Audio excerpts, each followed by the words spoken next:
All right. Hi everyone. Very good evening. Thanks for joining today's session. So today's session 4 will cover certified in cybersecurity topic, which is third domain, access control. So before start the session, have you guys started practicing ISC squared e-learning modules? If you have started, go to chat and put the message yes, because that's the key milestone you need to complete. Otherwise, you cannot get enough knowledge to participate in the exam. So just go to chat and put yes or no. If you have started, put yes. If you haven't started, put no.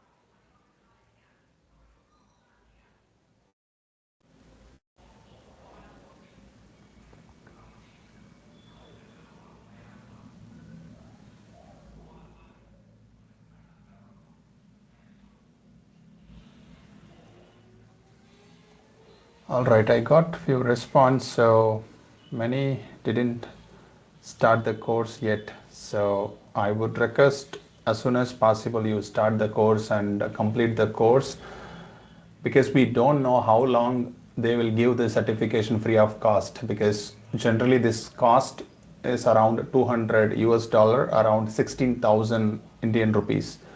If they have stopped that offer, you may no longer able to complete the certification. At least go and enroll, start the course, so that you are already enrolled for the certification. Let's say if you have stopped, if they will stop next month, then you may not able to enroll the certification. Then you need to pay 16,000 to ISC2 to start the program. That's the primary reason I'm pushing, because that's the 1 million program they started in 2023, I believe. So it's almost 2 years gone.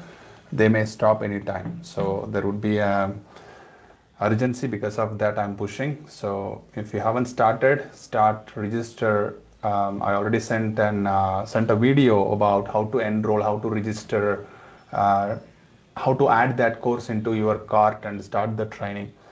So if you haven't started, please go ahead and start it today. In case you have any questions, directly reach out to me. I'm happy to help in case you have any doubt, specifically filling the application or registration form. Reach out to me in case you have any doubt. So with that note, let's get started. This week we'll cover domain 3. Then we'll see about weightage, how much weightage this domain will take on the exam. The domain named as access control concepts. I have added in between few multiple choice questions just to evaluate the learning, how we are progressing. Maybe the MCQ questions is the good way to reflect what we have learned so far. All right, next the weightage, access control 22%. Yeah, that's decent percentage. 22 questions you may expect out of 100 questions from this topic. Again, I just remind you guys about 120 minutes is the total duration. 100 questions you need to complete within, you can take up to 1.2 minutes per question. That's the time we need to practice. Let's dive into the topic today. Access controls. Access controls, not a new concept, but this concept exists in many many years ago. If you look at any old architecture, temple, or any religious site, it could be mosque or a church, the access control quietly very famous, because when you enter any building, you might have an entrance, you need to pass that entrance to get into the main area or protected area. So the access control in terms of cybersecurity, we have various controls, depends on the asset we are protecting, but in real time we all using access control. For example, your mobile phone, access control enabled with Face ID or PIN or password to unlock your phone. If you take any house or any building, we are locking the house based on the asset, right? Like if it is an empty building, you won't protect that much. But if you keep any of your jewels or any costly items in the house, you may put CCTV, you may put additional locks, alarm systems, motion detector, many other security controls get enabled. All depends on the asset. But comes to cybersecurity, the types of access control, logical and physical. Logical covers other than physical, whatever access control. It could be software, it could be hardware, it could be firewall proxies or any network devices, all fall under logical access control, which is called technical access control as well. So logical and physical access control, these two are the broad topic. Logical access control, we'll see what are the controls included. Physical access control, when it comes to physical, it could be security guard, fencing, how we are protecting the office building. These all fall under physical control, because physical means something physically exists. It could be security guard or entrance gate. You might have seen in the IT buildings, like big companies like HCL or Wipro, if you have visited, the entrance itself, you need to pass multiple layer of controls. These all fall under physical access controls. So next come to access control concepts here. So in access control concept, there is a subject, there is an object, then there is an access. So subject could be anything. It could be process, it could be user or computer or anything which is requesting access. For example, take the process. I have developed a process. That process is requesting some input to, let's say, database server or whatever. If that process is requesting something, then the process itself a subject. Take a user as an example. I have an user, that user requesting access for specific file. Let's say you have your friend is requesting access for your G drive specific Word document. Now this Word document is an object, your friend is a subject. That's how the user plays in the access control concept. For exam perspective, especially in ISC2 perspective, you must aware of subject, object and access. A subject is an entity that is capable of accessing an object. Okay, subject is an entity. This entity could be user, process, computer, printer, system. It could be anything. It is an entity that is accessing an object. Now come to object. Object could be file, object could be building, object could be database server or a computer or a mobile device. It could be anything. Again, object is an entity or resource that is accessed by a subject. Someone is requesting access. When we grant the access, the subject can access an object. So subject and object is a two entity. Now access is the right that is granted to the subject to perform a function with that particular object. Now this access, let's say same example, I have my friend is requesting my Google Drive Google document. I'm granting access. I'm the document owner. I'm accepting and granting access so that my friend can modify the file in my Google document. Now the access I am granting, right? Access is the right I am giving to the subject, right? Perform a function so that my friend can modify the document. So these three concepts, very important. Without understanding this concept, you cannot learn access control concepts: subject, object, and access. Hope that is clear. Let's move on to the next topic. Now come to authorized and unauthorized personnel. Authorized personnel is, let's say if I access my Google Drive, first I need to go to authentication. I need to enter my user ID, password, maybe Google may send MFA or OTP to my mobile phone, then I can authenticate. Now I am an authorized person. I am the owner, that's my account. I can access the Google document or Google Drive. That's the object. Authorized access takes place when an authorized user requests and is granted access to an object. So here I am the subject. I am requesting Google Drive, which is object. I have authentication information, user ID, password, and MFA completed. Now I have authorized to access. When it is unauthorized, let's say suddenly I'm visiting someone else's Google account. I'm not authorized to perform that. It may be the access control broken or some glitch in the Google Drive. Suddenly that granting me access to someone else's Google Drive. That is not the case, but I'm not authorized to access that particular resource, right? Unauthorized access is when subject get access to a resource they are not authorized for. I'm not the authorized person for someone else's account, but somehow I got an access. That is called unauthorized access.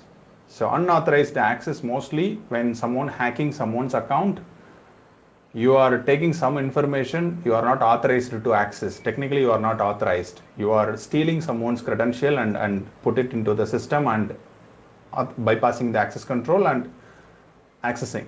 So authorized access is you are the owner, you have full rights to access that specific data, then you are authorized access. Unauthorized access, accidentally or misconfigured or someone hacked into another account, that is unauthorized access. So next, need to know.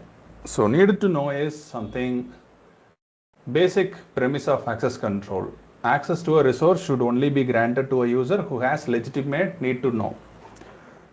I put this example here. For example, when you join a company or an entity for work, let's say you have completed college or some of the working professionals here, month on month you get pay slip from your company. They credit the salary, right? The salary details are given in a sheet or a PDF document. They send you through some portal. You need to log into the portal and view the pay slip, how much salary you are getting, the salary breakup, how much tax, these all included in the pay slip. Need to know is you are authorized to need to know your pay slip, not someone else's pay slip. So that's what need to know. If I log into that payroll system, I should know if my name is Ismail, I need to know Ismail's pay slip, not Karthik pay slip. If Karthik pay slip is loaded, then that is not my need to know. That control is violated. System glitch or system problem, some backend issues, someone else pay slip is get loaded. So need to know is the basic premise of access control. Once you granted access, you should know what you need to know. That's called need to know. This term you need to understand. If there is an exam question, need to know, you understand. Need to know means once you authenticated, you need to know what are the basic information you are granted to access. For example, when you log into your Gmail account, you need to know your profile, your user ID, your login user ID, your name, your location, the profile information. That's basic need to know information. If you log into your Gmail account, you are getting someone else personal details, then that's violating the need to know, because you shouldn't know others information, because that is not granted for you to access. It could be a problem. We need to report to the respective service owner, could be Gmail or any service provider.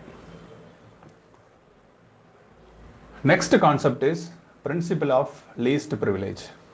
Again, I came up with a story to make you understand what is least privilege so that you will not forget this concept. This is one of the key concept. You might expect some questions from this concept, which is called the principle of least privilege. So principle of least privilege. Let's say there is a bank locker. Okay, there is a bank. The bank has a locker facility. In that locker room, there was a tube light. That tube light was not functioning. Now the bank manager invited electrician to fix the tube light. Instead of locker room key, the manager handed over all the locker's key and the room key to the electrician. Now electrician has access to the room as well as the individual lockers. You see in this diagram, multiple lockers. I put this handwritten lockers just to, explanation purpose. Now what's happening here? In that locker room there was a tube light. Electrician was invited to fix the tube light, but the manager handed over locker keys as well as the room key. The locker key is necessarily not required, right? Now the electrician got over privilege. What does that mean? The electrician can open any locker valuables he can access as well as the room to repair the tube light. So more than his task, he granted access.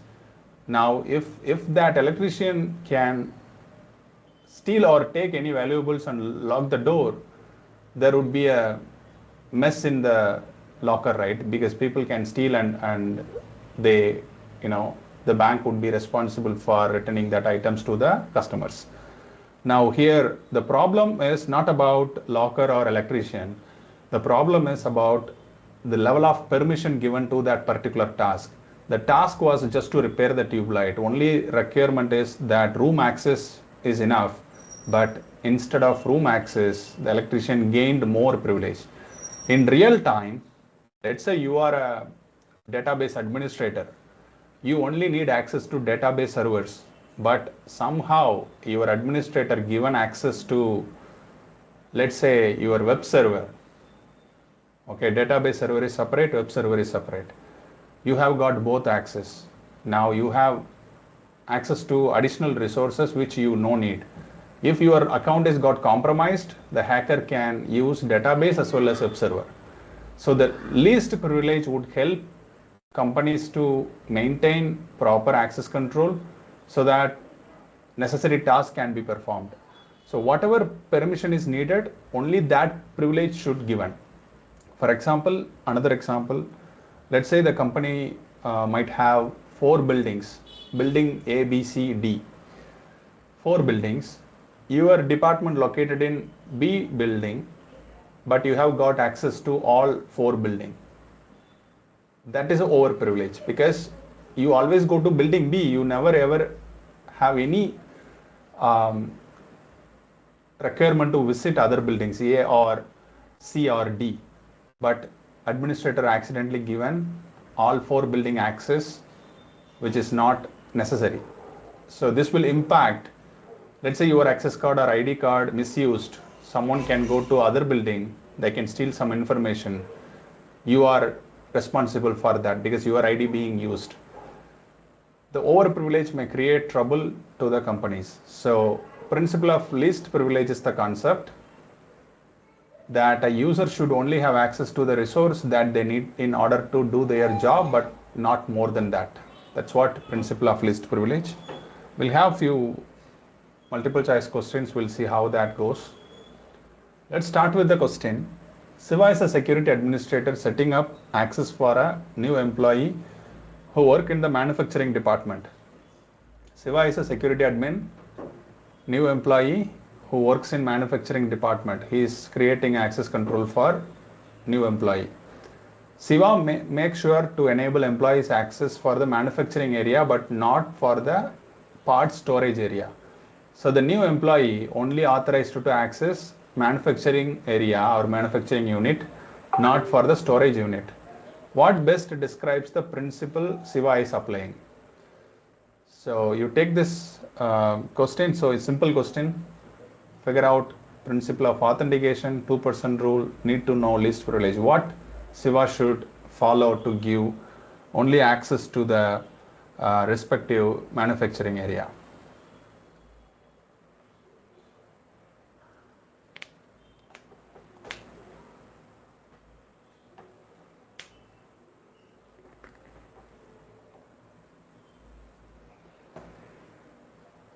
All right, so more folks in the call, take the chat and respond. It's just participate, try to understand the question and figure out how to eliminate the wrong answers. Just to participate, right or wrong doesn't matter.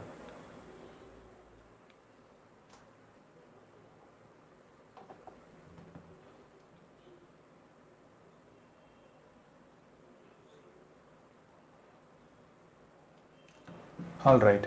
So Siva is a security admin. He is creating access for a new employee who is going to work in manufacturing department or unit.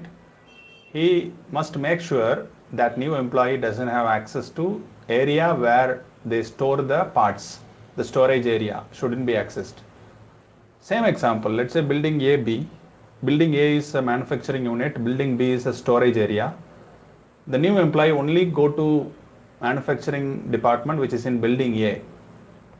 He shouldn't access building B which is storage area. Now Siva should provide access only to the building A which is least privilege, right? He shouldn't give over privilege. So the right answer is least privilege. Principle of authentication 2% rule need to know is not applicable here.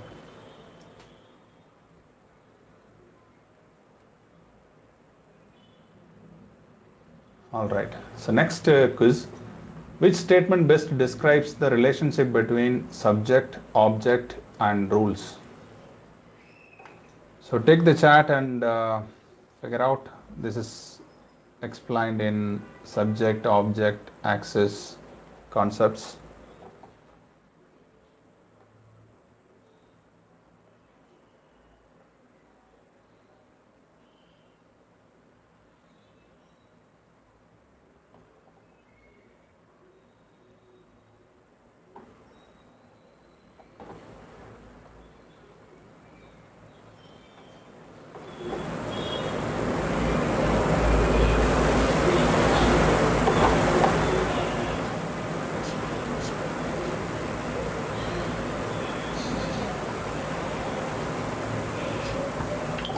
All right.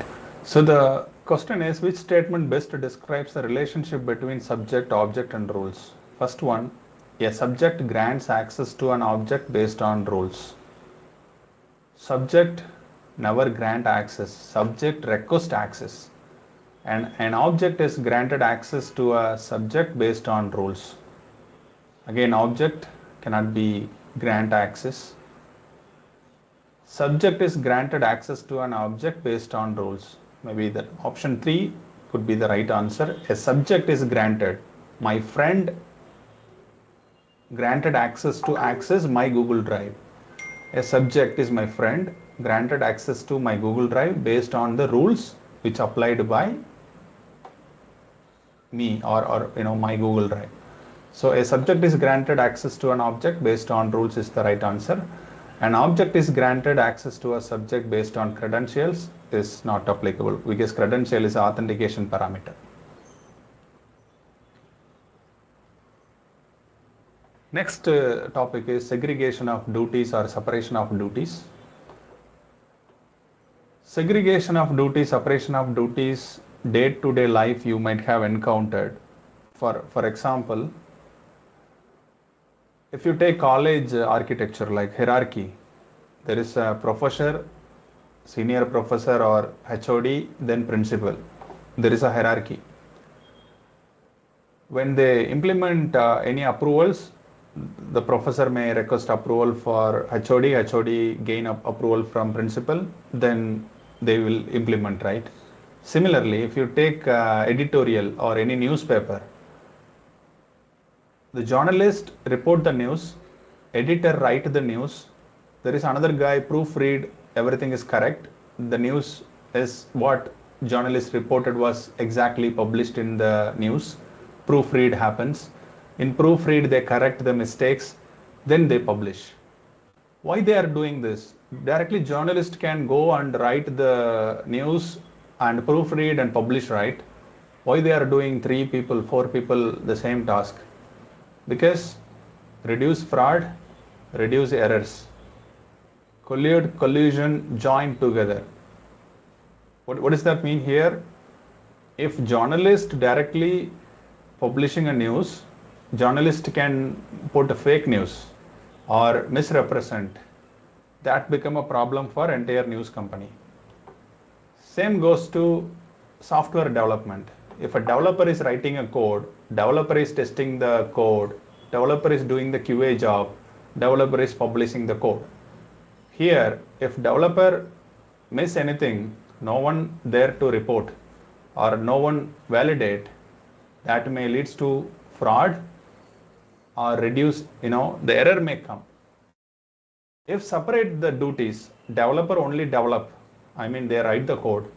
There is another team, testing team, they test the code. Then they publish it in the repository or in the production for implementation. This is called segregation of duties. The concept is that duties are assigned such that one employee doesn't have enough privilege that they could misuse the system or cause an error on their own. This is very common in day-to-day life. You might have seen. You cannot update your grades, right? As a student, if you have authorized to correct your own paper, you can put whatever score you want. In banking system, if a bank manager, cashier, different duties are there. When you go and give a check or withdraw money, first you need to request that go to clerk sign the application, then go to manager approves, then go to cashier would give the money. So 3 people, 4 people involved in the process, so that there is no fraud. There is no fraud because people cannot misuse their privilege. If cashier itself doing all the task, cashier can modify the numbers, manipulate the numbers and steal the money, right? There are cases happened, but if 3-4 people involved, if one point the mistake, then that get corrected. So errors get reduced, chances of getting fraud is completely eliminated. This is what separation of duties or segregation of duties helps in cybersecurity or information security. When in company, when you put multiple people in the team, different duties assigned to the respective team, they will take care of their task. So the others, if they try to manipulate, the fraud or error will not happen. That's the clear definition here. You understand segregation of duties and separation of duties, why we need to implement in any organization. If you have taken any organization, you cannot find one guy is doing everything. Maybe if you take any big companies, maybe startups, this may not be applicable because startups, they do everything. The founder itself write the code, develop the code, test the code, publish the code. But if you take any well-built companies like MNCs, HCL or Wipro or Infosys, you cannot find all the department is doing same job. They separate the duties, they separate respective controls so that one guy cannot manipulate or create any fraud or errors. So that's called segregation of duties or separation of duties. Next, 2% rule or 2% integrity, TPI they call it. You might have seen this type of rule in Hollywood movies when they blast nuclear bombs or trigger any major bombs kind of scenes. First person need to enter the pin, next person trigger the pull the trigger, then only the bomb or something get activated. Why they are doing that? Because 2% rule again will give integrity and trust, because if one guy manipulated, they cannot do the full task. 2% join together, then only they can complete that sensitive task. That's called the 2% rule. How this works in companies and enterprises, or if you take any companies, 2% rule implemented, let's say you have protected database. That database server stored in your data center, the data center located in your office building. To access that room, first guy need to come and enter the PIN number, second guy do the voice modulation or voice recognition. Once he speaks some fast phrase, then only the door will open. So 2% should be there in the entrance, otherwise anyone cannot access that room. The reason behind that, that is a sensitive data stored in that database. If anyone directly access, that may get impacted. When two persons involved, if one person is manipulated or creating any fraud, the other person is not making or accompanying the fraud. So fraud, errors, abuse can be reduced with this approach. This is called two-person rule or two-person integrity, TPI. You might have seen this in the flight cockpit. Two people take the decision. The pilot always never be single decision. Let's say the flight is about to take off or landing. It's a two-person. The both should discuss and take the decision. That's always cannot be a single pilot decision. If you see any other sensitive area or triggering the nuclear weapons or critical nuclear storage area where two-person rule might have implemented. Without two-person, anyone cannot access that restricted area. That two-person should provide the access control, then only the door will open. They can go inside the specific room or storage area. That's called two-person rule. Next is storage. Where do storage store the password or credentials, right? So there are credentials we need to maintain in password vault or locker. The reason behind is in nowadays the enterprises or digital landscape keep growing. For example, Gmail for email service, Salesforce or any other CRM for customer relationship management taken care by Zoho or any other big software, right? Many software exist in the market. Each applications comes with one administrator account, master password. Then based on that account, they create multiple administrator or a manager access control. Now there is a root password always there. That password must be stored in a locker facility. Let's say if a company has a locker, they write it in paper and put it in the locker. That is one way to safeguard the master password. The another way, they use password softwares like password vault, 1Password. Many password softwares are available which is encrypt your password and keep it in the vault. That can be attached to Google Chrome as an plugin or extension. Whenever you access that, feed the user ID and password. You no need to remember. That's where they will securely store the password. So keeping password or credential in a plain text or keep it in notebook and leave that notebook on table, that create a problem for the company. So the password or any login sensitive information must be stored in vault or locker. Let's take this quiz and check our learning so far. Priya has to log into many systems.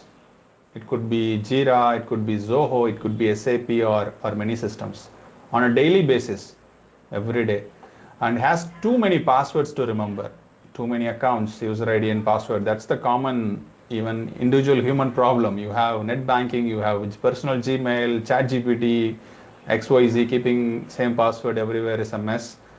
Many password to remember. What is the best way to Priya to manage her passwords? Write the password down on a piece of paper, store the password in a text file and store it in a safe place. That's what many people do. They keep it in notepad or Excel sheet. Use the same password for every system, so she only has to remember one password.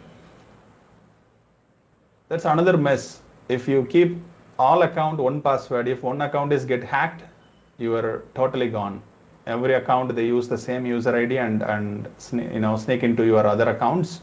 That would be big mess. So that's not recommended. Use a password manager or a password vault software. That's the fourth option. So take the chat, and I expect each one of you participate in this chat at least. Come on, engage. It's a simple question.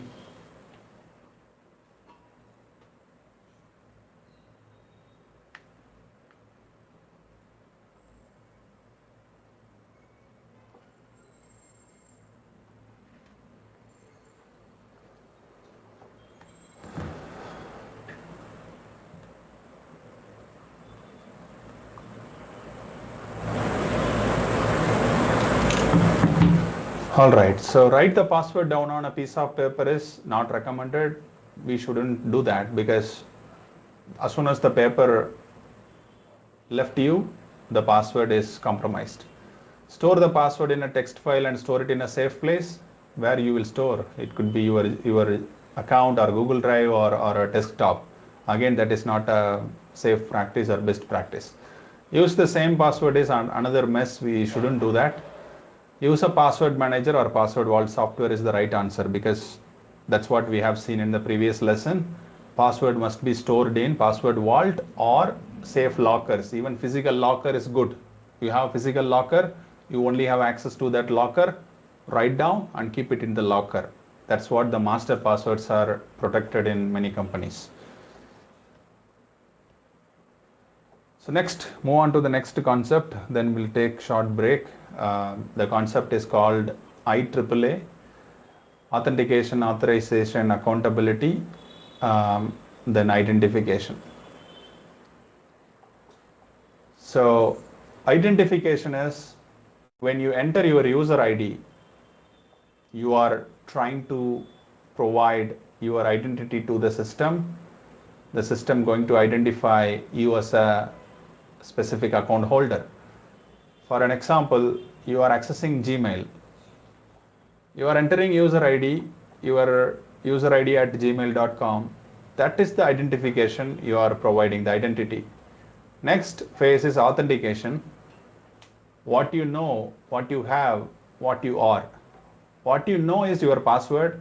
What you have is your mobile phone, could be multi-factor authentication.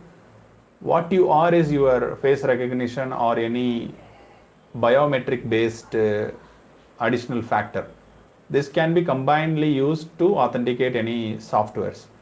Then authorization, once you log in, Gmail will provide this user has access to Google Drive, maybe Google Meeting or Google Doc, Google Sheet. Whatever access you have, that will grant access. Whatever access you don't have, you cannot access few resources which can be purchased or you don't have access to. That's what authorization. Accountability, take my name Ismail, login at, what's the time? 7:41 p.m. IST on 18th October from IP address, XYZ IP address from Bangalore. That's the login information logged in or stored in Gmail side for accountability. Who accessed from where, what, why, when. These informations are captured in the accountability. So how this helps in access control? Someone is coming and going. There is a record, right? That's what accountability does. This you can see it in many places. For example, when you visit any MNC companies, you must showcase your ID card. It could be driving license or Aadhaar card in entrance. They ask you to write your name, where you are coming from, what time you are entering the gate, what purpose you are visiting the office building, could be interview, could be meeting someone, then your signature. That's the access control, the physical access control you are seeing. In software, whenever you access any database or anything, your user ID, your timestamp, what resource you accessed, all recorded. That's what IAAA play major role in access controls.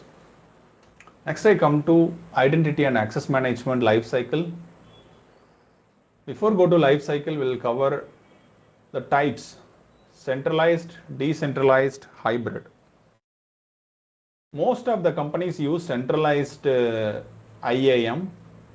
IAM is a big department. Every big companies have IAM. If you are a student or a working professional, IAM is a separate domain you can look for career or job opportunity. For example, SC300. SC300 is an exam code for Azure Identity and Access Management.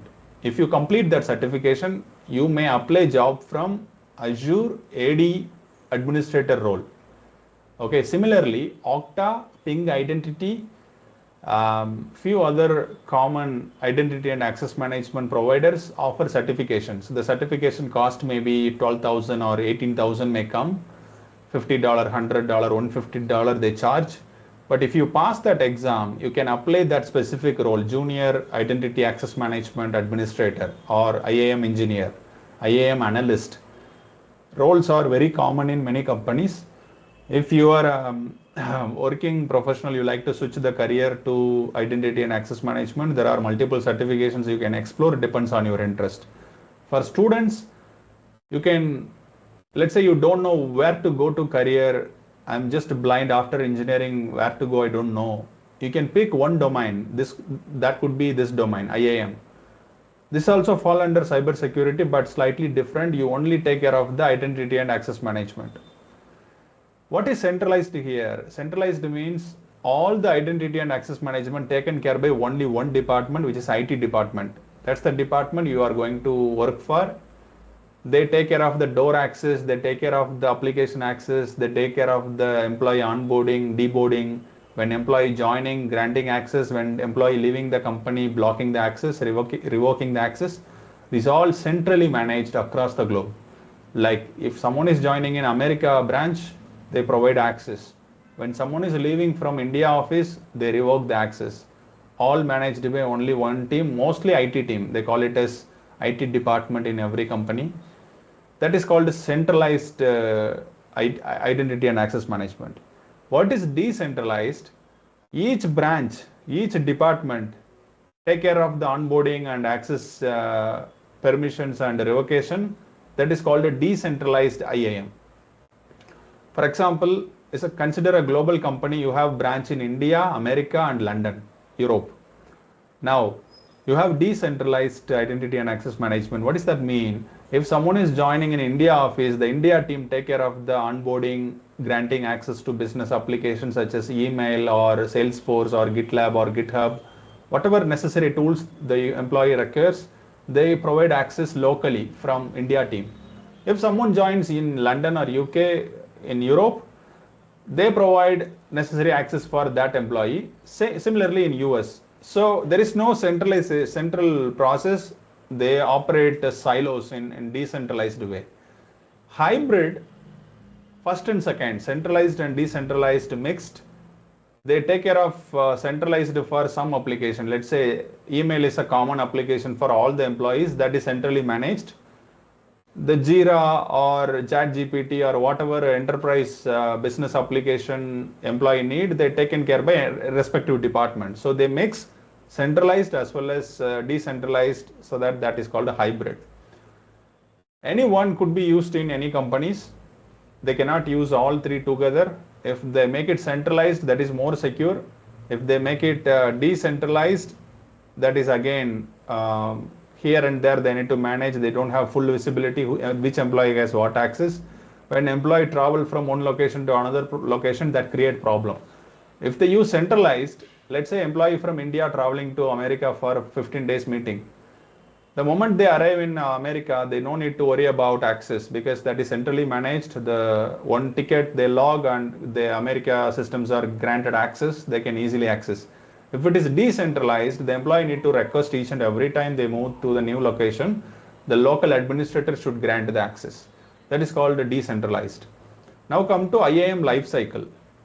Very simple. When employee joining, as part of joining, they give email access, company laptop access, whatever software access, whatever door access, whatever building access, whatever storage room access or cafeteria, whatever access the employee need to do the job, they provide. That is called provisioning. First step. When employees keep on working on the company, they review, because the employee joined 2022 till 2025, the same company the employee is working. Maybe during the period, every 6 months or every quarter, they review what are the access that employee has. What is that correct or anything to be revoked? That is what review means. Revocation, at the time of employee moving from one department to another department, or there is a promotion. Let's say employee joined as a help desk engineer, now moved to network engineer. Help desk engineer might have access to 3 applications. Network engineer may have access to 5 applications. That 3 application is not required for network engineer role. Now that 3 application to be removed from his account. If they give more privilege, let's say help desk application as well as network engineer application, that employee got promotion plus he got access to 5 network engineer application as well as 3 help desk engineers. So 5 plus 3, 8 application he has access to. That may create privilege creep. What is privilege creep? I put it on the top right corner because that you may expect question from exam standpoint. What is privilege creep?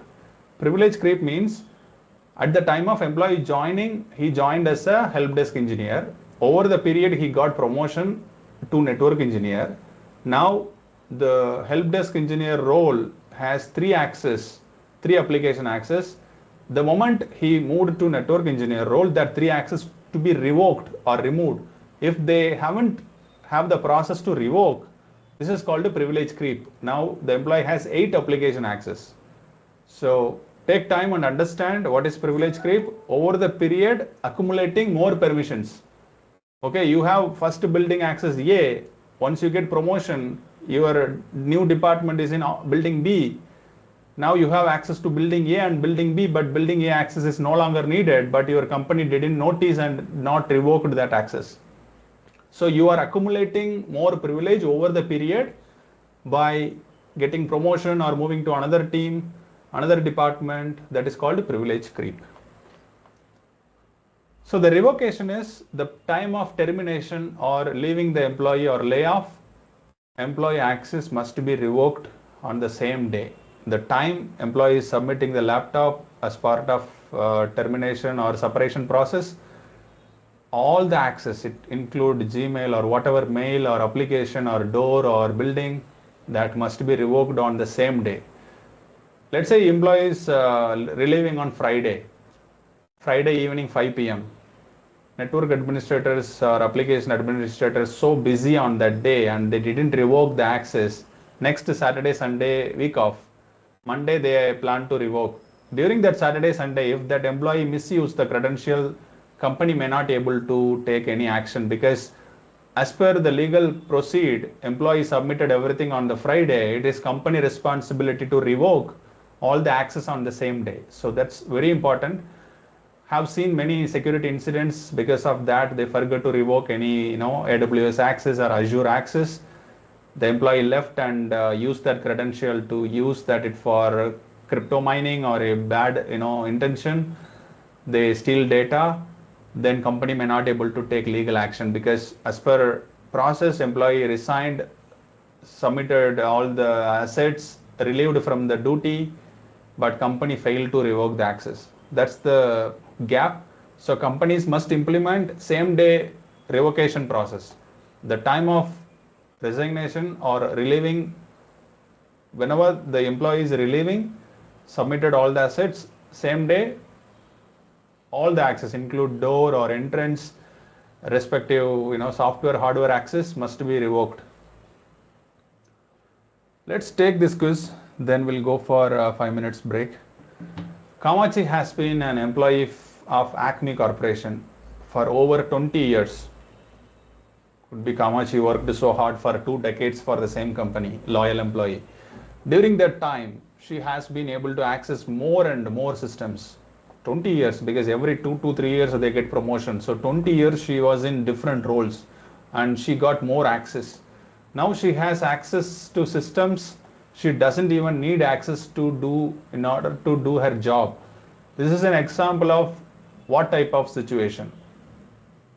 We have seen this in the lesson. Take the chat and respond what this could be. It's an easy question. I just want to reinforce this concept on all your mind and muscle memory so that you won't get confused. What does this mean?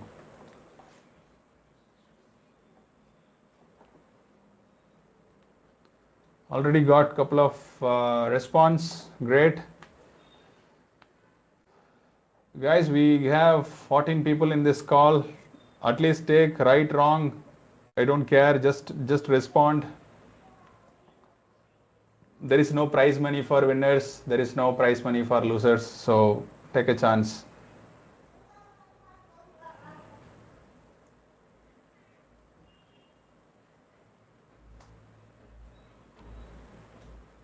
All right. So privilege modification we haven't spoke about that. Access management, no. Privileged access management, we haven't covered anything. Privilege creep, yes, we talked about privilege creep. Privilege creep means accumulating permissions over the period. If you are staying in the same company, the time of joining you got XYZ access, the time you get promotion and growing in the career, you are accumulating more permissions which you not require. That's what in this case Kamachi has been in that particular company for 20 years. She got more access. Now what is that situation? That is called privilege creep. Keep in that mind, if you see any question about privilege creep, you understand what does that mean, that statement. That's so important. All right, we'll put break now. So exactly around 8 p.m. we'll resume. Thank you, everyone.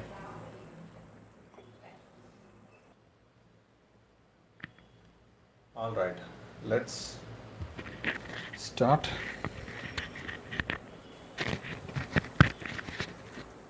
So now talk about privileged accounts. When it comes to accounts, all employees might have user account. What is user account? User can perform certain task. For an example, as an employee, you have access to email system. In that email, you can perform certain day-to-day tasks, like you can send email, receive email, draft or save emails. But if you take administrator can modify the email domain, change the company logo, few additional administrative work administrator can do. So the difference is same application, you have admin account, normal user account. So whenever admin account is involved, that is called privileged accounts because that has high privilege. So administrator can take down the domain or interrupt the email services. That's why it is called privileged accounts. More rights or permissions generally the administrative accounts might have. So administrative accounts fall under domain administrator, local administrator, in Linux super user. Emergency accounts, there are accounts they keep it for emergency. For example, if administrator suddenly absconded, how they access the system. If there is a unfortunate situation, administrator died or met with an accident, no longer administrator available, how to gain the access. So they keep emergency account, no one can access, only emergency situation, the company or business take over the account and access. Special user account, specific privileges given to specific people like HR or respective department. They use special user accounts on request or on demand. Privileged system accounts may be used for troubleshooting or inter-system communication, network devices or access credentials. So these are the type of accounts you must aware of. In exam perspective, you don't need to go in depth, but generally you understand what is domain administrator, what is local admin, super user, emergency accounts, so special user accounts, privileged system accounts. Best practice for privileged accounts. When I say privileged accounts, it is administrative or high privilege accounts, right? This must be linked to specific purpose. If I have administrator account for my AWS cloud or Azure cloud, that can create VPC or create EC2 instance or create any cloud VMs. I can change my billing address, right? Because that's administrator accounts. Administrator account must be created for specific purpose. Let's say you have VM administrator, he can only create VMs on the cloud. If you have FinApps billing administrator, he can only access to your AWS billing information, not other information. So specific purpose, they will create specific accounts. Reviewed at greater frequency than regular accounts. Let's say your normal user accounts are audited every 3 months, but these privileged accounts maybe every 15 days you need to audit, because these privileged accounts has high privilege. If there is a hacker living in your company for 2 years, he might have access to that account and take over the account long time, and he is preparing for some major attack. So greater frequency we need to, audit high privileged accounts. Automated service and program should avoid being run using privileged accounts. What does that mean? Nowadays, agentic AI, scripting, API, these elements uses accounts and credentials. If these applications or interfaces using privileged accounts may pose a risk to the company. If that particular script wrongly running or someone take over, your account may get compromised. For example, you have a script that is using an AWS admin account. If someone get access to that script, then they can compromise that account, right? So we shouldn't use privileged account in any of the API or agentic AI or scripting. Just-in-time access is a concept. Let's say you are inviting an engineer for troubleshooting. That engineer wanted access for 1 hour. You can create just-in-time access. After 1 hour, that account get revoked or deleted. So within 1 hour, they need to complete the task. This is commonly seen in many of the manufacturing units or plants where support engineer invited for troubleshooting. They need access to that specific program or a system. They provide just-in-time access. Azure AD has that privilege, like you can create account for 1 hour or respective days. After that time period, that account get automatically revoked. You don't need to do any action. For example, 1 week you need to provide access to your auditor. Your auditor is an external auditor. He only invited for audit the company systems for 1 week. You can create an account given to that auditor, set the just-in-time access policy with one week as a time period. After that week, automatically that account get deleted or revoked. All the activities auditor performed is logged in the accounting side. So that is called just-in-time access. Perform monitoring and logging of all PAM activity. That is very important. You must record all the privileged accounts activity. What was your administrator doing? When was the last time the administrator account was used? Per day, how many changes made using that account? These are logged in the accounting. Especially for privileged accounts, we must log, understand, because that's so important. Next, logical access controls. When I say logical access control, as we have seen in the broad control, logical access control and physical access control. Logical access control could be software, it could be your mobile phone or application, firewall, all fall under logical access control. Primarily user ID, password, mobile computer, whatever software or web interface, primarily use logical access controls. Next, under logical access control, there are 3 models. You must aware of all 3 models exam standpoint. Discretionary access control, DAC, mandatory access control, MAC, role-based access control, RBAC. So these 3 models widely used in past, but nowadays different models introduced, but in exam standpoint, you only need these 3 legacy models. So the first one is DAC. In DAC, just the same example as Google document example. You have created a Word document in Google Doc. You have access granted to all your classmates or friends. Now you are the owner for the document. You are granting access to your friends and colleagues. So the document owner has full rights to control who can access, who cannot access the document the owner get created. So in this case, DAC means owner of the resource. The Google Doc owner, typically creator, full control to configure which subject. I mean your colleague or your friend, your classmates. Hello. Your voice is duplicating. Maybe another PowerPoint is running.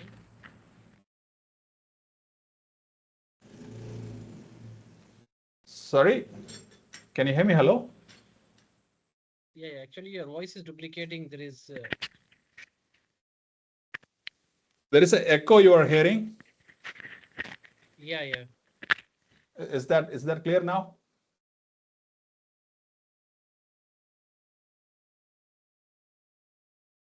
Altaf, could you confirm you are hearing me clearly now?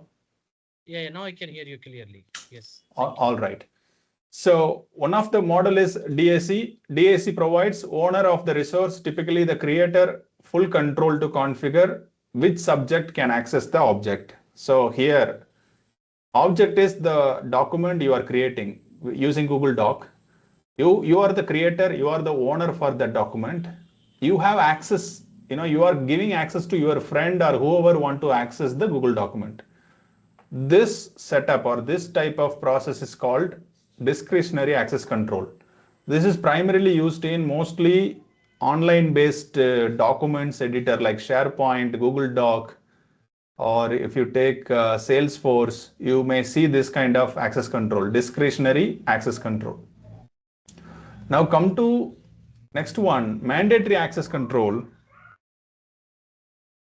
The content owner or the file owner doesn't have control on who can access the document. That is managed by administrator or someone else based on the classification put on that document. For example, I create a Word document, I put a label called confidential.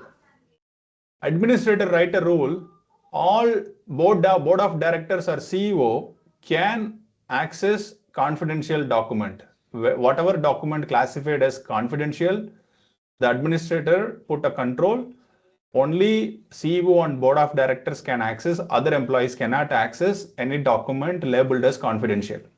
So here, I am the owner, I have made that confidential document, but I don't have rights to grant access to my friend or my colleague or others. That is taken care by someone else based on the data classification.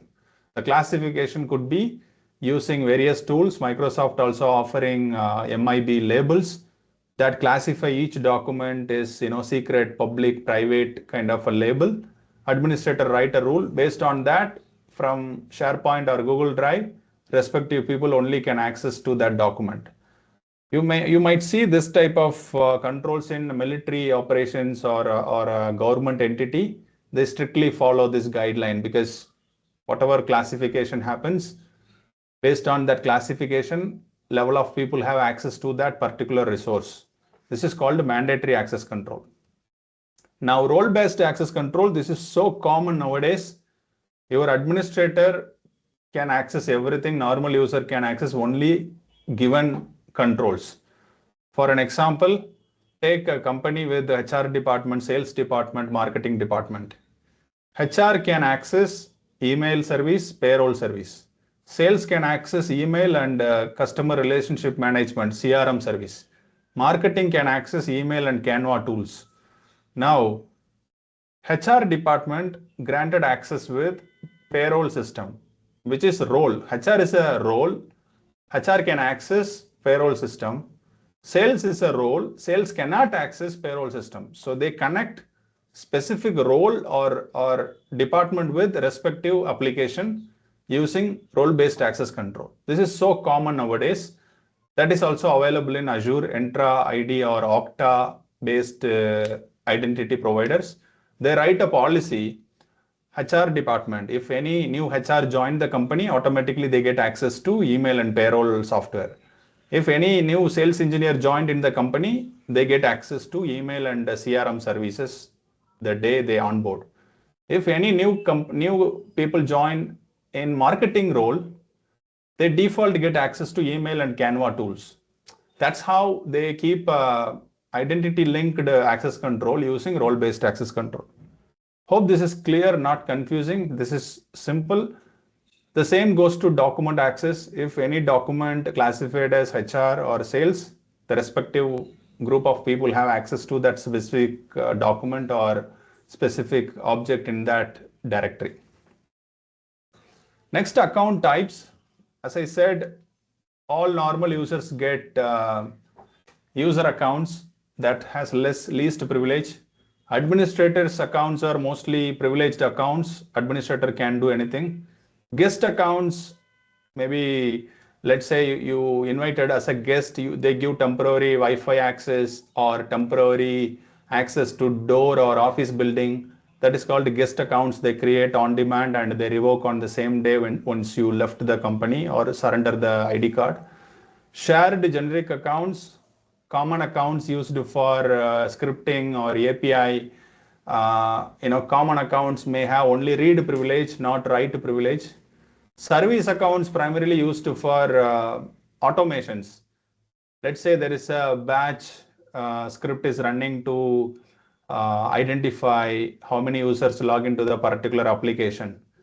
That script uses service accounts to fetch the information from the accounting or database, and it continuously runs every 15 minutes or 1 hour for automation. So automation, primarily they use service accounts.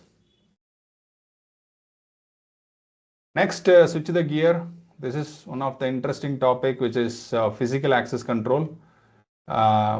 Physical access control, that is, you can see in front of your eyes whenever you go to any office building, any MNC building. If you enter, you can see it on your own eyes. So while learning, you can imagine, easily understand these concepts. So preventing and controlling physical access. When there is a company, if you allow entire public to access the company premises, that may create a trouble or problem, right? Because if there is a protected area, only the employees should access. If everyone come to your office, that create trouble because we don't know who is coming, who is going out. So always the protected private area, secure with access control. It could be security guard standing on the entrance, they verify, or biometric door access. Once you show your face or put the fingerprint, the door get opened. When you visit any airport or any restricted area, you need to show your ID card. Then only they allow you to enter into that specific premises based on the purpose you are visiting. So that is called physical access control. We can easily see in most of the areas or premises. So perimeter and entrance protection. Perimeter is fencing or surroundings of your company is protected. Facility access, it could be door access, it could be your cafeteria access, it could be whenever people come for walk-in or interviews, how they are controlled, the crowd and entrance access. Environmental design consideration. There are buildings, while designing itself, they consider the security. For example, direction of the airport entrance and the takeoff runway.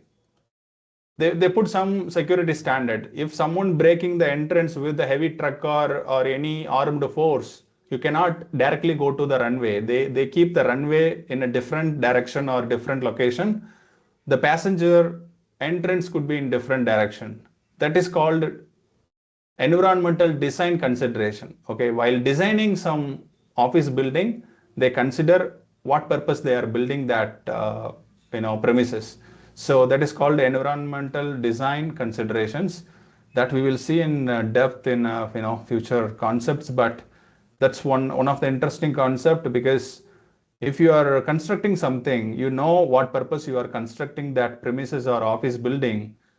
Based on that, they design the security by designing itself. So while designing the building itself, they implement few security considerations. So perimeter entrance protection, very simple. Bollards is. Sorry to cut you, Ismail. I see the same RBAC slide, not the other slides. Is it issue for me or for all? I'm not sure. I see the same slide. All right, give me a second. Let me stop share and share again. Thank you.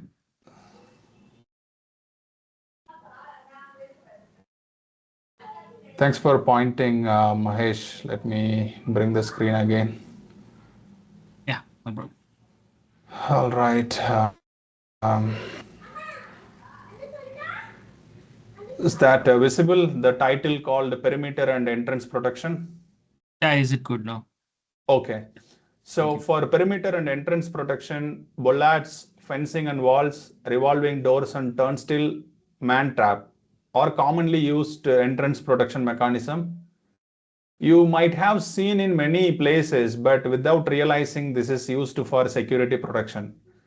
Why I'm learning these fencing and physical protection under cybersecurity course.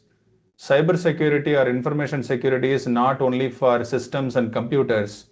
It is an entire core protection for the company, right? Let's say if there is a theft and thief run away from taking a critical asset, could be laptop or any hard drive, and run away, or some unrestricted access area, some common public accessed somehow, and they took some critical information or data, or just seeing the screen and captured some information which is critical information, right? So the premise protection also fall under information security or cyber security protection. That's where we are learning perimeter and entrance protection here. So the bollards is nothing. It helps to, we can showcase this in the diagram. You can see the right side, you see the iron steel. These bollards protect the office building from heavy vehicles or dangers. For example, you have a data center. If you put this heavy rods on the roadside, if any truck or any heavy vehicle accidentally coming towards your office building, these bollards help to prevent and stopping or reducing the speed of that vehicle and stop from the major data breach or major damage. That's where this bollards used in the fencing protection. Next, fencing and walls, that's very common. You see this left side airport fencing. So that protects from outsiders entering into the company premises or protected area. Next, we have revolving doors and turnstile. The revolving door is very common in shopping complexes or IT entrance, primarily 3-star or 5-star hotels. They keep this door. This door has a dual door access. First they enter and then they rotate and then they come back. Actually, that is used for stopping the door. If someone is taking out something and run away, they can lock the door. That will capture the guy within that revolving door itself. So that is kind of a man trap protection. Then this turnstile is that right side. You see the 3 bars. You might have seen this in metro, railway stations, or any company entrance. They put the ID card, then that will rotate and that will allow you to go. This is basically logging who is coming, who is going out, what time they are entering. That is taken care by this automated system that is called a turnstile. Now this is called man trap. Man trap is this particular two-door entrance. If you look at this type of security, first they need to come into that protected area. First they need to showcase the ID card, come into that small room. Okay. Once they enter into the small room, there is another door. They need to showcase another ID card. Before showing that ID card, the first door must get closed. Then only they can show the ID card to the next door to get into that secure area.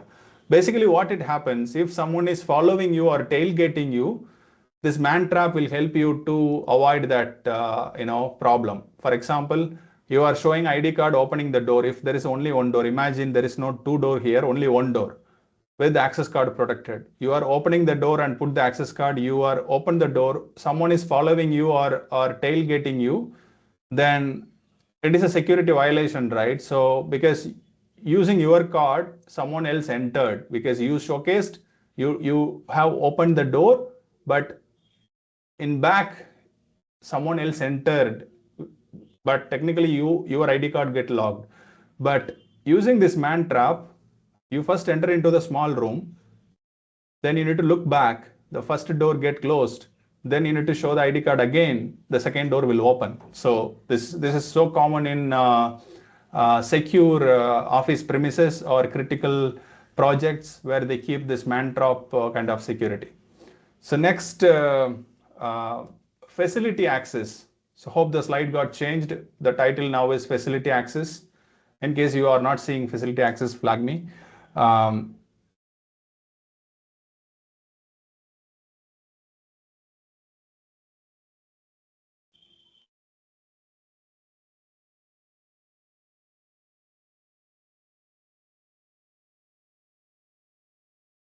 All right. So the facility access, security personnel, photo ID, sign-in sheet, badge systems, biometric technology. If you are a working professional, this is so very common for you. Every day you carry your ID card.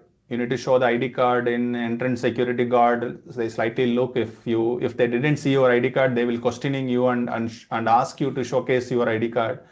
Then you need to badge system. You need to tap the ID card on the door access, then only the door get open. Biometric technology, you need to put the fingerprint or facial recognition scanner to mark the attendance you entered the office premises. These are all facility access controls. Then the badge system, barcode, magnetic stripe, proximity card, smart card, RFID. These are very common door access management system, but each system has their own pros and cons. For example, barcode can be easily duplicate. You can make, right? Magnetic stripe may not be able to duplicate, but magnetic force can be captured, and there are mimicking devices can create same magnetic field that can be used to bypass the door access. Proximity card, again, that are kind of RFID card. If anyone capture the signal, and that can be violated. Smart card may not be, because smart card has the chip in it. Like nowadays the credit or debit card, they have a SIM card kind of chip in it, right?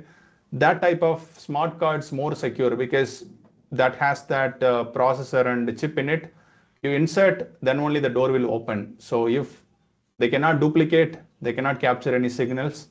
Among this, smart card is more secure. Also RFID is another secure mechanism, but the barcode, magnetic stripe, proximity cards are slightly weaker than the smart card and RFID, because of we can make duplicates or capturing signals in the close proximity of the employee. Then hackers enter the premises. So that you might have seen in some of the Hollywood movies, but that's reality. Someone capture your magnetic stripe or a proximity card signal, they duplicate within few seconds using some devices that print the card immediately. They use that card to enter into the system. So similarly, the tap and pay system in our credit debit card also can be duplicated. That can be easily used to steal the money from someone else's account. For example, every credit debit card comes with a tap and pay option. If someone capture that frequency or signal, that can be duplicated. So that's where this proximity card, magnetic stripe comes with their own limitation, but smart card and RFID comes with maybe greater security. Security personnel and security protocols. We have seen this concept in past, but I'm just reminding in another purpose. When security personnel on the entrance, let's say you are working for a company who is manufacturing switches, the big switches for data centers. You have given a task, you need to deliver a switch into the data center. You are carrying a switch and entering a data center. The data center enabled with 2% integrity protocol. What is called 2% integrity? You need to go to the entrance. First person put the pin number and open the door. Second person come with you. Another door that second person opens. Only 2% presence in front of you. Then only you can access to that data center door. This is called a 2% integrity, TPI, or 2% control. So this is again used in securing office premises where highly secured assets stored. It could be data center, or it could be a room where they keep some high value items. Let's say you are working in a diamond or highly value jewelry making business. They put this 2% control. For example, first person come and open the door, the first door get opened. The second person put another key to open the another door, or within the single door, first person enter the pin, second person enter another pin to open the door. With two persons presence, only you can access the door. That is called 2% integrity. This is also part of physical security as well. Now take this quiz. Bharat is responsible for physical security of a facility that stores backup tapes. Backup tapes is a kind of tap, maybe the new generation people not never seen. If you take old audio player or they call it as Walkman, they have old magnetic taps that store the signals in the polyester or plastic paper kind of reel that is used for storing the data. In companies, they use that is a cheap backup storage mechanism. They keep all the database in that magnetic tap. They need to restore it for 15 days, 20 days to restore one database. So that's how it's slow, but that's still used for longevity, and they can keep that backup for long years. Let's say 15 years you need to store the data, you can store it in that magnetic tap still used. So that kind of a backup storage, backup tabs containing sensitive information. Bharat is implementing a new policy that requires no employee access the facility. All right, I got a message, slide not changed. I'm running into same problem again. Let's share and we'll try to fix this problem, guys. I think it's due to some CPU or something suddenly rising. So I'm sharing the quiz file. Someone confirm quiz file seen in the screen. All right, I need to be more cautious while changing the screen. All right, Bharat is responsible for the physical security of a facility that stores backup tapes and containing sensitive information. He is implementing a new policy that requires that no employee access the facility alone. That any access requires the presence at least 2 authorized employee, which term best describes the policy. 2% rule, 2% control, 2% restriction, 2% integrity.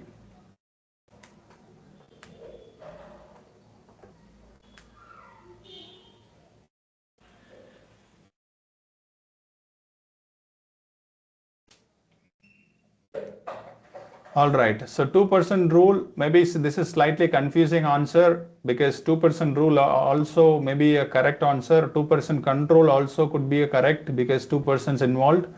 2% restriction maybe slightly answer. Fourth one is 2% integrity because TPI is the term they use it for describe this policy. Okay, this policy basically TPI, 2% integrity. So the answer is 4. All right, now come to the another topic called crime prevention through environmental design. Okay, so this must be involved in the design implementation phase of that building or a premises. For example, let's say you have grown and you are planning to build a house. You know your house where you are going to stay, or you are building that house for maybe once in a while you visit. That information you must aware of, right? For example, you are located in Chennai, you are building a house in your hometown, which is different city, or you are in Bangalore, you are building a house in your hometown. You may visit once in a while, or once in every 6 months, 15 days you visit. So considering that, you know what purpose you are building the house. Now, while building the house itself, you can add necessary security controls. For example, if the house is closed for 4 months, there are chances someone can steal and without anyone noticing because no one is accessing the house, right? So such scenarios, you have that information in advance. Similarly, while constructing a company or a business, you know what purpose you are building that premises. Then you can implement natural access control in that building itself, natural surveillance, territorial reinforcement. So what is that? Natural access control, the design of physical access in such a way that it guides people where you want them to go, prevent them from going where you don't want them to go, leveraging sidewalks, bollards, trees and shrubs, fences and lighting. So while designing the building, let's say there is a main road beside your house. Now from that main road, if there is a truck or heavy vehicle hit your building, the building may collapse. That is a risk, right? Same goes to office building. If you are building an office, besides there is a big highway or a public road, then anyone can attack that side. So you need to strengthen that side wall, maybe wall thickness, or using steel or anything, the material the vehicles cannot break into. That's how you can naturally create that access control. Then in the entrance, you can clearly put, if it is for public purpose, let's say you are building a church or a masjid or temple, they know which direction people must enter, which direction they go inside, which direction exit. Same goes to shopping mall, any big complex buildings. You might have seen there is no confusion. People always never read the signboard. They will follow the people. The people enter the entrance, people exit through the exit way. There is no confusion because they designed that building in a way which direction people enter, which direction people can exit. That is called a natural access control. You no need to implement any other tool or software or hardware while building the building itself, implementing natural access control. So using sidewalk, bollards, trees, and fences and lighting. So these are the capabilities you can use and create natural access control. Natural surveillance, the placement of environment features such as walkways, lighting, can provide ability to easily see people who are near the entrance, exit, buildings, and facilities. So natural surveillance, adding necessary light, necessary CCTV camera, so that you can easily monitor whatever what's happening in that area. So you are not adding additional surveillance capability, just using natural surveillance capability to create environmental design consideration. Territorial reinforcement, the design of the building exterior to provide visual cues that helps distinguish public and private areas. There is a public road, but there is a private office. The public road and private office may be differentiated by just painting or creating a big signboard or big entrance or lighting. That will differentiate. People only should go to public place. They shouldn't enter into the private office or premises. That's how it happens in real time, right? Let's say you are walking on the road. You must know which is public road, which is private premises. You never enter someone else's house or someone else's balcony or entrance, right? Because that's a clear indication. Their house painting or exterior design, that will gives the clue that this is private premises, this is public premises, right? So that's how that territorial reinforcement helps in the environmental design consideration. Now let's quickly take the quiz as we are nearing the top of the hour, and we'll quickly close it. Which of the following is not a goal of the crime prevention through environmental design CPTED philosophy? Natural surveillance, natural detection, natural access control, natural territorial reinforcement. The answer is in previous slide. Just identify which is not a goal. So this not is a keyword in this question. Not a goal. Quickly take the chat and put the answer.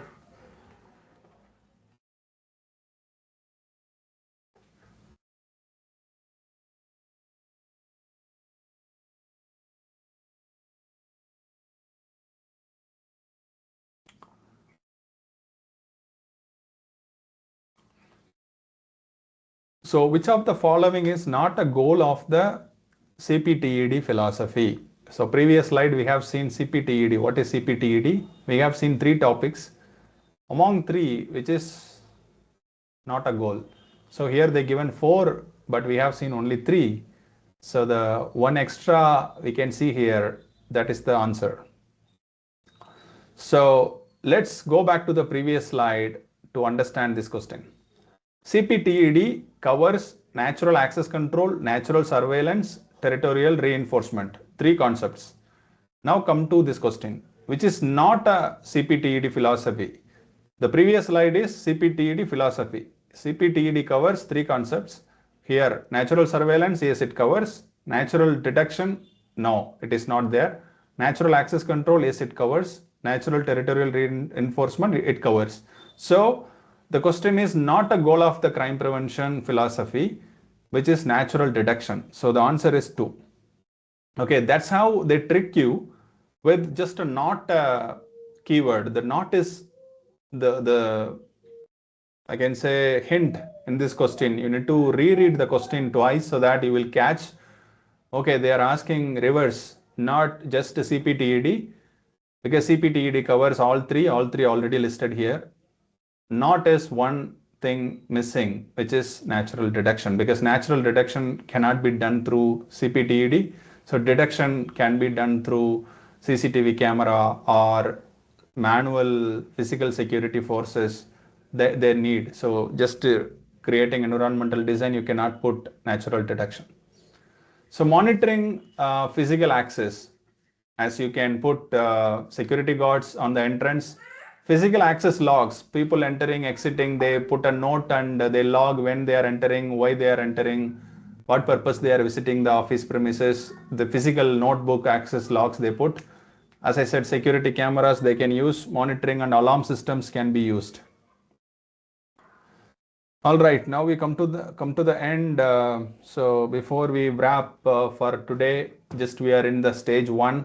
You need to complete the ISC2 training. Then you need to schedule the exam, prepare more multiple choice questions, then appear the exam. So whoever registered, whoever running behind the time, take your time wisely. You can do it easily because nowadays more number of courses and materials freely available on YouTube and other media, as well as my training. Use those trainings and skill up. You can complete the exam within the time frame. So with that, I pause for a moment. Feel free to unmute. If you have any questions or doubts, we can chat for next 5 minutes.